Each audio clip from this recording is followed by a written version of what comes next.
Presiden Prabowo Subianto resmi membentuk tim koordinasi penyelenggaraan program MBG. Tim ini akan mengawal jalannya program MBG agar tepat sasaran dan zero error.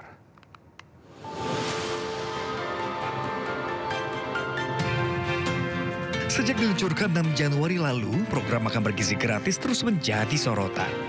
Pemerintah terus memperbaiki program unggulan Presiden Prabowo ini. Evaluasi pun terus dilakukan setiap minggunya. Presiden Prabowo inginkan program MBG Zero Error atau tanpa kesalahan. Tak hanya itu, Presiden Prabowo mengeluarkan keputusan Presiden nomor 28 tahun 2025. Dalam Kepres ini, diatur pembentukan tim koordinasi penyelenggaraan MBG. Ratas pun digelar untuk memastikan program MBG berjalan lancar. Untuk tim koordinasinya sudah keluar hari ini, jadi itu sudah wilayahnya Pak Menko Pangan. Saya sebagai Kepala Badan Gizi bertugas untuk menyelenggarakan program makan bergizi gratis, sementara untuk koordinasi terkait dengan rantai pasok, kemudian pengawasan, monitoring, keterlibatan instansi lain, kementerian lain, lembaga lain, itu di bawah koordinasi Menko Pangan. Tim ini diketuai oleh Menteri Koordinator Bidang Pangan Zulkifli Hasan. Menko Bidang Pembangunan Manusia dan Kebudayaan Pratikno menjadi Wakil Ketua 1. Sementara Wakil Ketua 2 diisi oleh Menko Bidang Pemberdayaan Masyarakat Muhaimin Iskandar.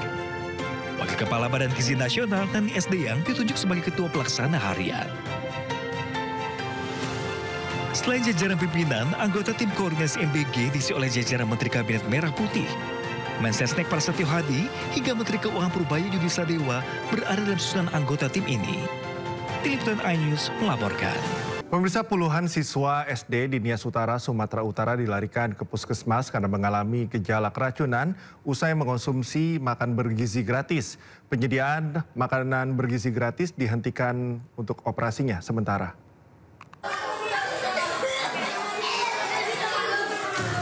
Inilah cuplikan video beredar di media sosial memperlihatkan puluhan siswa sekolah dasar di Kecamatan Sawo, Kabupaten Nias Utara, Sumatera Utara dievakuasi dari ruang kelas ke mobil ambulans untuk mendapatkan pertolongan perawatan di puskesmas diduga keracunan usai mengkonsumsi makan bergizi gratis.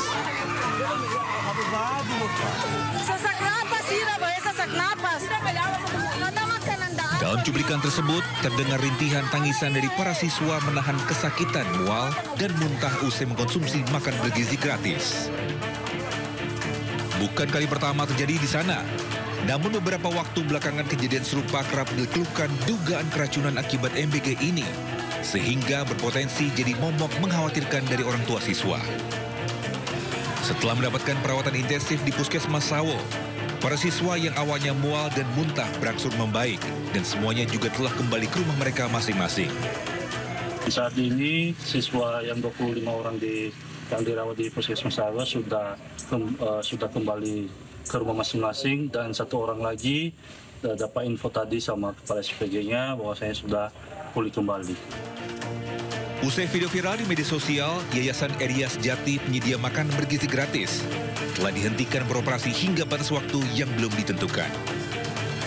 Dari Kepulauan Nias, Sumatera Utara, Iman Jaya Lase, iNews melaporkan.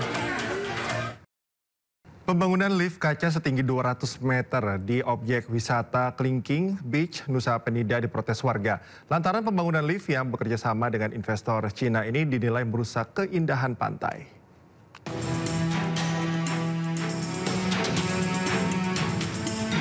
Viral di media sosial, pembangunan lift kaca di tebing pantai Klingking, Nusa Penida, Bali.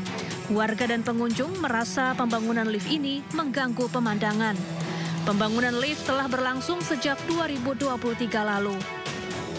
Lift ini memiliki tinggi 180 meter.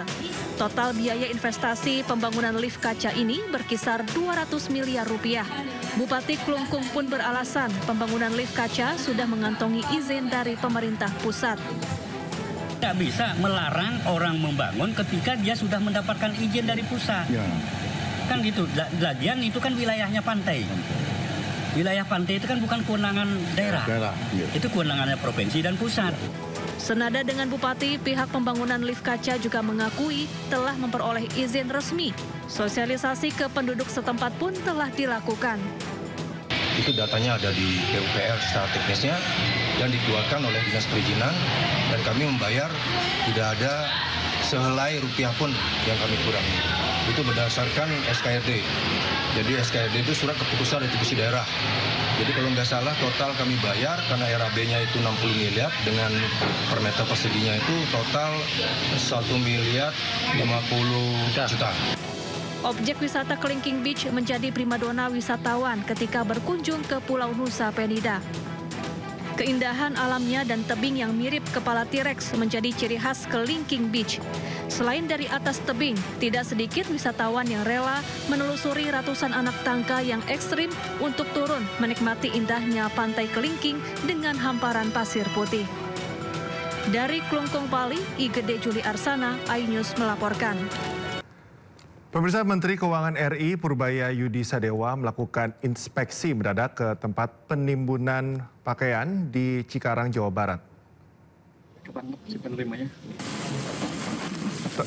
Dalam sidak ini, pemirsa, Purbaya memastikan pengawasan terhadap rokok ilegal dan pakaian impor berjalan efektif. Purbaya pun memeriksa langsung kontainer berisi pakaian bekas yang berhasil diamankan petugas Bea dan Cukai. Dari hasil sidak kali ini, pemirsa, tidak hanya pakaian bekas, namun juga ditemukan pakaian baru koleksi lama dan dari luar negeri.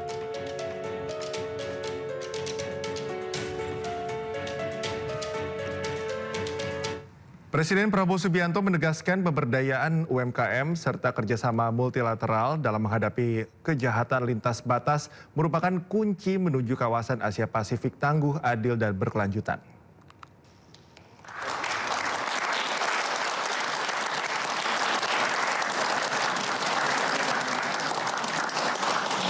Presiden Prabowo Subianto menghadiri konferensi tingkat tinggi kerjasama ekonomi Asia Pasifik KTT APEC 2025 yang diselenggarakan di Hwapeng International Convention Center, Gyeongju, Republik Korea pada Jumat 31 Oktober waktu setempat.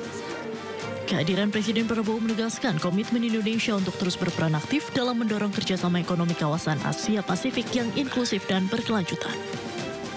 Prabowo menyampaikan kolaborasi pemerintah dan swasta harus berorientasi pada ekonomi yang berpusat pada rakyat. Selain itu, ia juga mendorong kerjasama multilateral dalam menghadapi kejahatan lintas batas. Presiden Prabowo menyoroti ancaman serius dari penyelundupan, pencucian uang, perdagangan manusia, dan narkotika yang menurutnya dapat merusak stabilitas ekonomi kawasan jika tidak ditangani bersama. APEC must ensure that the benefits of trade and investment reach everyone so that no economy is left behind. Our public-private collaboration needs to be oriented towards the people-centered cooperation and economy. We must cooperate multilaterally. We cannot overcome these dangers alone. Smuggling, fraud, money laundering, people trafficking, and drugs is a real and present danger for the future of the economies of our countries. Konferensi ini menjadi wadah penting bagi Indonesia untuk memperkuat peran dalam pertumbuhan ekonomi kawasan.